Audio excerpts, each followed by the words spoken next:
ಜೈ Shriram. Repost ಅರ್ಪಿಸುವ ಚಕ್ರವ್ಯೂಹ ಕಾರ್ಯಕ್ರಮಕ್ಕೆ ಸ್ವಾಗತ. ನಾನು ಸೌಮ್ಯ ಸನಾತನಿ. ನಮ್ಮ ಟಿವಿ ಕ್ರಮದ ಎಲ್ಲ ಕಾರ್ಯಕ್ರಮಗಳ ನೋಟಿಫಿಕೇಶನ್ ನಿಮಗೆ ಸಿಗಬೇಕಂತ ಹೇಳಿದ್ರೆ ನಮ್ಮ ಟಿವಿ ಕ್ರಮ ಚಾನಲ್ ಅನ್ನು ಸಬ್ಸ್ಕ್ರೈಬ್ ಮಾಡಿ, ಹಾಗೆ ಬೆಲ್ ಬಟನ್ ಕ್ಲಿಕ್ ಮಾಡೋದನ್ನ ಖಂಡಿತ ಮರಿಬೇಡಿ. ಪ್ರೀತಿಯ ಮೋದಿಜಿ, ನಿಮಗೆ ಇದು ಗೊತ್ತಿರದ ಸಂಗತಿ ಏನಲ್ಲ. ಒಂದು ಕಾಲದಲ್ಲಿ ಭಾರತದ್ದೇ ಅವಿಭಾಜ್ಯ ಅಂಗವಾಗಿದ್ದಂಥ ನಮ್ಮನ್ನ ಆಳುವವರ ತಪ್ಪಿನಿಂದಾಗಿ ಪಾಕಿಸ್ತಾನದ ಪಾಲಾಗಿರುವಂಥ ಪಾಕ್ ಆಕ್ರಮಿತ ಕಾಶ್ಮೀರದಲ್ಲಿ ಈಗ ದಂಗೆ ಎದ್ದಿದೆ.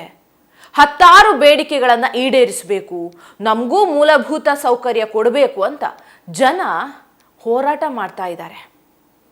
POKಯ ಮುಜಫರ್ಬಾದ್, ಧೀರ್ಕೋಟ್ ಸೇರಿ ಹಲವೆಡೆ ಅಂಗಡಿ ಮುಂಗಟ್ಟುಗಳನ್ನು ಮುಚ್ಚಿ ಜನರು ಬೀದಿಗೆ ಇಳಿದಿದ್ದಾರೆ.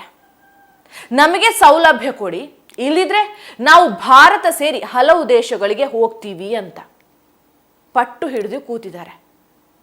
ಆವಾಮಿ ಆಕ್ಷನ್ ಕಮಿಟಿ ಸೇರಿ ಹಲವು ಸಂಘಟನೆಗಳು ಸರ್ಕಾರದ ವಿರುದ್ಧವೇ ನೇರವಾಗಿ ಆರೋಪ ಮಾಡ್ತಾ ಇದ್ದಾರೆ. ಸಾವಿರಾರು ಜನ ಪ್ರತಿಭಟನೆಗೆ ಇಳಿದಿದ್ದಾರೆ. ಜಪ್ಪಯ್ಯ ಅಂದ್ರು ಅವರು ಮುಂದಿಟ್ಟ ಹೆಜ್ಜೆಯನ್ನ ಹಿಂದಿಡೋದಕ್ಕೆ ಮನಸ್ಸು ಮಾಡ್ತಿಲ್ಲ. ಇದರಿಂದಾಗಿ ಕ್ರೂರ ಪಾಕಿಸ್ತಾನ ಸೇನೆ ಜನರ ಮೇಲೆಯೇ ಗುಂಡು ಹಾರಿಸಿ 12 ಮಂದಿಯನ್ನ ಕೊಂದೇ ಬಿಟ್ಟಿದೆ. ಗುಂಡಿನ ದಾಳಿಯಲ್ಲಿ 200ಕ್ಕೂ ಅಧಿಕ ಮಂದಿ ಗಾಯಗೊಂಡಿದ್ದಾರೆ. ನೂರಾರು ಜನರ ಬದುಕು ಈಗ ಬೀದಿಗೆ ಬಂದ್ಬಿಟ್ಟಿದೆ. ಹಾಗಾಗಿಯೇ ಮೋದಿಜಿ ಅವರು ಪಾಕ್ ಆಕ್ರಮಿತ ಕಾಶ್ಮೀರವನ್ನ ಮತ್ತೆ ಭಾರತಕ್ಕೆ ಸೇರಿಸಲಿಕ್ಕೆ ಇದು ಒಳ್ಳೆಯ ಸಮಯ. ಭಾರತದ ಜೊತೆ ಸೇರ್ಲಿಕ್ಕೆ ಪಾಕ್ ಆಕ್ರಮಿತ ಕಾಶ್ಮೀರದ ಜನರು ಮನ್ಸು ಮಾಡ್ತಿರೋ ಕಾರಣ ಮೋದಿಜಿ ಅವರು ಮನ್ಸು ಮಾಡಿದ್ರೆ POKನ ಭಾರತದ ಜೊತೆ ಸೇರಿಸುವುದು ದೊಡ್ಡ ಮಾತೇನಲ್ಲ. ಪಾಕಿಸ್ತಾನದಂತೆ ಪಾಕ್ ಆಕ್ರಮಿತ ಕಾಶ್ಮೀರ ಕೂಡ ಈಗ ದಿವಾಳಿ ಆಗಿದೆ. ಸಮರ್ಥ ನಾಯಕತ್ವದ ಕೊರತೆ, ಉಗ್ರರ ಉಪಟಳ, ಪಾಕ್ ಸರ್ಕಾರದ ನಿರ್ಲಕ್ಷ್ಯ ಸೇರಿ ಹಲವು ಕಾರಣಗಳಿಂದಾಗಿ POKಯಲ್ಲಿ ಈಗ ಜನ ನೆಮ್ಮದಿಯಿಂದ ವಾಸಿಸೋಕೆ ಆಗದಂಥ ಸಿಚುವೇಶನ್ ಇದೆ.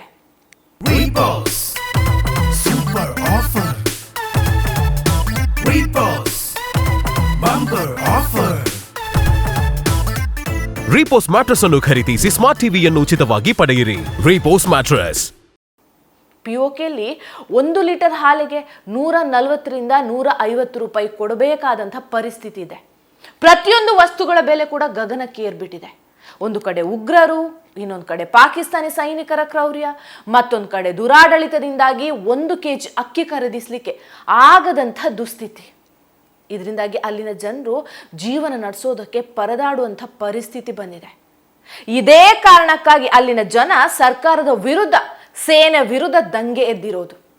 ಒಂದೋ ನಮಗೂ ಮೂಲಭೂತ ಸೌಕರ್ಯ ಕೊಡಿ, ನಮ್ಮನ್ನ ಬದುಕಲಿಕ್ಕೆ ಬಿಡಿ, ಇಲ್ಲದಿದ್ರೆ ಪಾಕಿಸ್ತಾನದ ಸರ್ಕಾರ, ಅದರ ಆಡಳಿತವೇ ನಮಗೆ ಬೇಡ ಅಂತ ಹೇಳ್ತಿದ್ದಾರೆ.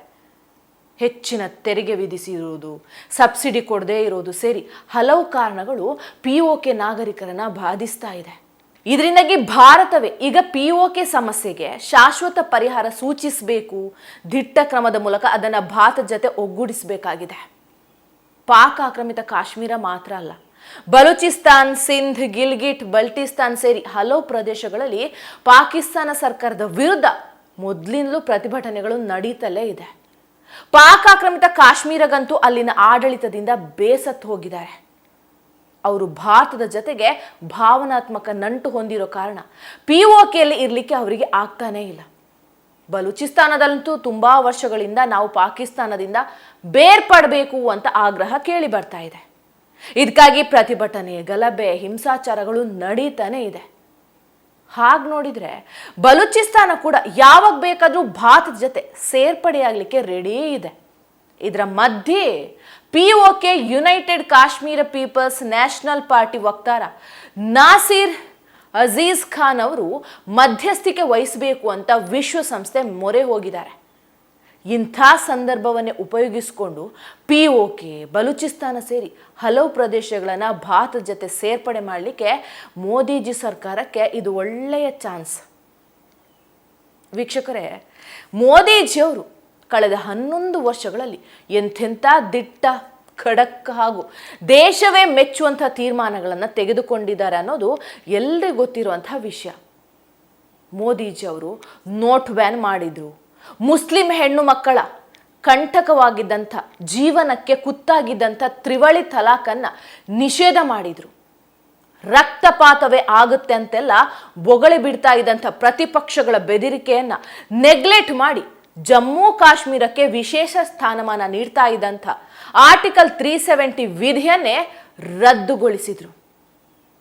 ಕಾಶ್ಮೀರದಲ್ಲಿ ಗಲಭೆ ಮಾಡ್ತಾ ಇದ್ದಂಥ, ಆಗಾಗ ಭಾರತದ ವಿರುದ್ಧವೇ ಬಾಲ ಬಿಚ್ತಾ ಇದ್ದಂಥ ಪ್ರತ್ಯೇಕವಾದಿಗಳನ್ನ ಜೈಲಿಗೆ ಕಳಿಸಿದ್ರು.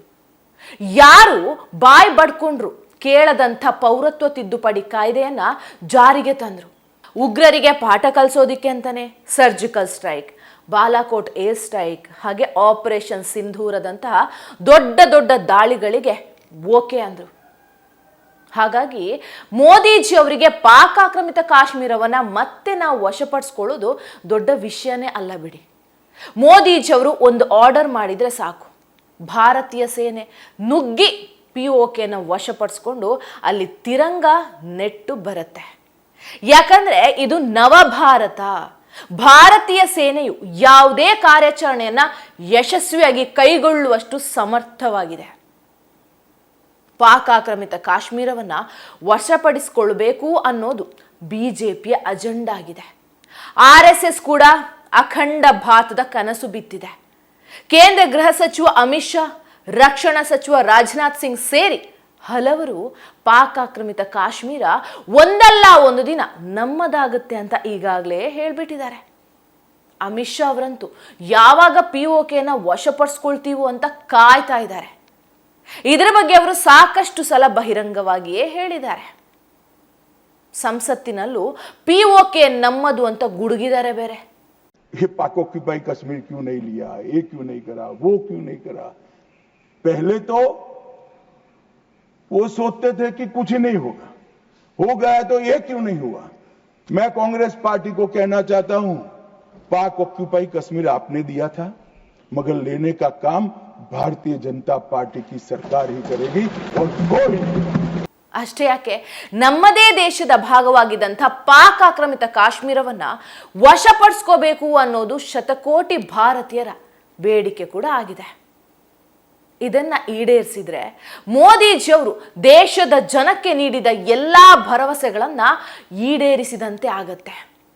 ಪಾಕಿಸ್ತಾನ ಹೇಗಿದ್ರೂ ಕೂಡ ಉಗ್ರ ಪೋಷಣೆಯ ರಾಷ್ಟ್ರ ಅನ್ನೋದು ವಿಶ್ವಸಂಸ್ಥೆಯ ಎಲ್ಲಾ ದೇಶಗಳಿಗೂ ಗೊತ್ತಿದೆ.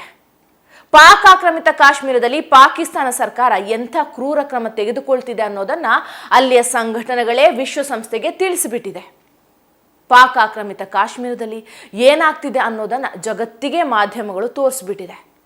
ಹಾಗಾಗಿ ನೆರೆ ರಾಷ್ಟ್ರ ಆಗಿರುವಂಥ ಭಾರತ POKಗೆ ನುಗ್ಗಿ ಅಲ್ಲಿ ಶಾಂತಿ ಸ್ಥಾಪನೆ ಮಾಡಿದ್ರೆ ಬೇರೆ ದೇಶಗಳಿಂದಲೂ ವಿರೋಧ ವ್ಯಕ್ತವಾಗುವ ಸಾಧ್ಯತೆ ಇದೆ.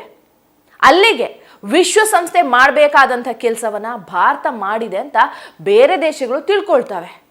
ಚೀನಾ ಹಾಗೂ ಪಾಕಿಸ್ತಾನ ಸೇರಿ ಕೆಲ ಮುಸ್ಲಿಂ ದೇಶಗಳು ಒಗ್ಗೂಡಿದ್ರು ಕೂಡ ಅಮೆರಿಕ, ರಷ್ಯಾ, ಇಸ್ರೇಲ್, ಜಪಾನ್ ಸೇರಿ 10 ದೇಶಗಳು ಭಾರತದ ಪರವಾಗಿಯೇ ಇರ್ತವೆ. ಉಗ್ರರ ದಾಳಿಗೆ ಪ್ರತಿಯಾಗಿ ಭಾರತ ದಾಳಿ ಮಾಡಿದಾಗಲೆಲ್ಲ ಈ ದೇಶಗಳು ಭಾರತದ ಪರವಾಗಿಯೇ ನಿಂತಿದೆ. ಈಗ POKನ ವಶಪಡಿಸ್ಕೊಳ್ಳೋಕೆ ಹೋದ್ರೆ, ಅದನ್ನ ವಶಪಡಿಸ್ಕೊಂಡ್ರೆ ರಾಜತಾಂತ್ರಿಕ ಬಿಕ್ಕಟ್ಟು, ಬೇರೆ ದೇಶಗಳ ಜೊತೆ ಭಾರತದ ಸಂಬಂಧಕ್ಕೂ ಯಾವುದೇ ಧಕ್ಕೆ ಬರೋದಿಲ್ಲ. ಅಷ್ಟರ ಮಟ್ಟಿಗೆ ಬೇರೆ ದೇಶಗಳು ಕೂಡ ಮೋದಿಜಿ ಪರವಾಗಿಯೇ ಇದೆ. ಪಾಕ್ ಆಕ್ರಮಿತ ಕಾಶ್ಮೀರದ ಜನರಿಗೆ ಅಲ್ಲಿನ ಪಾಕ್ ಸರ್ಕಾರವೇ ಜೀವ ಹಿಂಡುತ್ತಾ ಇದೆ. ಸರಿಯಾದ ಸೌಕರ್ಯಗಳನ್ನು ಕೊಡದೆ ಸತಾಯಿಸ್ತಾ ಇದೆ. 1 ವಾರದ ಹಿಂದಷ್ಟೇ ಪಾಕಿಸ್ತಾನದ ವಾಯುಪಡೆಯೇ ಚೀನಾದ ಬಾಂಬ್ಗಳನ್ನು ಪಾಕ್ ಆಕ್ರಮಿತ ಕಾಶ್ಮೀರದ ಖೈಬರ್ ಪಖ್ತೂನ್ಖ್ವಾದಲ್ಲಿ ಎಸೆದ ಕಾರಣ 30 ಮಂದಿ ಮೃತಪಟ್ಟರು. ಕಳೆದ ಕೆಲ ದಿನಗಳಿಂದ ಪಾಕ್ ಆರ್ಮಿ ಹಾರಿಸಿದಂಥ ಗುಂಡಿಗೆ 12ಕ್ಕೂ ಅಧಿಕ ಮಂದಿ ಬಲಿಯಾಗಿದ್ದಾರೆ. ನಿತ್ಯವೂ ಅಲ್ಲಿನ ಜನ ಭಯದಲ್ಲೇ ಜೀವನ ಸಾಗಿಸ್ತಾ ಇದ್ದಾರೆ. ಅಲ್ಲಿ ಒಂದು ಉಗ್ರರು ಬಾಂಬ್ ಹಾಕ್ತಾರೆ, ಇಲ್ಲವೇ ಪಾಕಿಸ್ತಾನದ ಸೇನೆಯೇ ಗುಂಡಿನ ದಾಳಿ, ಬಾಂಬ್ ದಾಳಿ ಮಾಡುತ್ತೆ. ಹಾಗಾಗಿ ಅಲ್ಲಿನ ಲಕ್ಷಾಂತರ ಜನರಿಗೆ ರಕ್ಷಣೆ ಬೇಕು. ಅವರಿಗೆ ಶಾಶ್ವತವಾದ ಪರಿಹಾರ, ಶಾಂತಿಯುತ ಜೀವನ ಬೇಕು. ಅವರು ಒಂದು ವಿಶ್ವಸಂಸ್ಥೆ ಕಡೆ ಮುಖ ಮಾಡಬೇಕು, ಇಲ್ಲವೇ ಭಾರತದ ಕಡೆ ನೋಡಬೇಕು. ಹಾಗಾಗಿ ಭಾರತವು ಪಾಕ್ ಆಕ್ರಮಿತ ಕಾಶ್ಮೀರದಿಂದ ಪಾಕ್ ಸೇನೆಯನ್ನ, ಉಗ್ರರನ್ನ ಓಡಿಸಿದ್ರೆ ಅದನ್ನ ಸುಲಭವಾಗಿ ಭಾರತದ ಜೊತೆ ವಿಲೀನ ಮಾಡಬಹುದು. ಇದರಿಂದ ಇತಿಹಾಸದಲ್ಲಿ ಜವಾಹರ್ಲಾಲ್ ನೆಹರು ಮಾಡಿದ ಅನ್ಯಾಯಕ್ಕೆ ಮೋದಿಜಿ ಅವರು ನ್ಯಾಯ ಕೊಡಿಸಿದಂತೆ ಆಗತ್ತೆ. ಇತಿಹಾಸದಲ್ಲಿ ಅಖಂಡ ಭಾರತವನ್ನ ಒಗ್ಗೂಡಿಸಿದ ಕೀರ್ತಿ ಕೂಡ ಮೋದಿಜಿ ಅವರದ್ದಾಗತ್ತೆ. ನೀವೇನಂತೀರಾ? Repos Super Offer. Repos Bumper Offer. Repos mattress ಅನ್ನು ಖರೀದಿಸಿ ಸ್ಮಾರ್ಟ್ ಟಿವಿಯನ್ನು ಉಚಿತವಾಗಿ ಪಡೆಯಿರಿ. ರೀಪೋಸ್ ಮ್ಯಾಟ್ರೆಸ್. ಟಿವಿ ವಿಕ್ರಮ, ದೇಶ ನಿಮ್ಮ ಕೈಯಲ್ಲಿ. ಈ ಕಾರ್ಯಕ್ರಮ ನಿಮಗೆ ಇಷ್ಟ ಆಗಿದ್ದಲ್ಲಿ ಲೈಕ್, ಶೇರ್ ಹಾಗೂ ಕಮೆಂಟ್ ಮಾಡಿ. ಟಿವಿ ವಿಕ್ರಮದ ಕಾರ್ಯಕ್ರಮಗಳನ್ನು ನಿರಂತರವಾಗಿ ವೀಕ್ಷಿಸಲು ಸಬ್ಸ್ಕ್ರೈಬ್ ಮಾಡಿ, ಬೆಲ್ ಐಕನ್ ಒತ್ತಿ.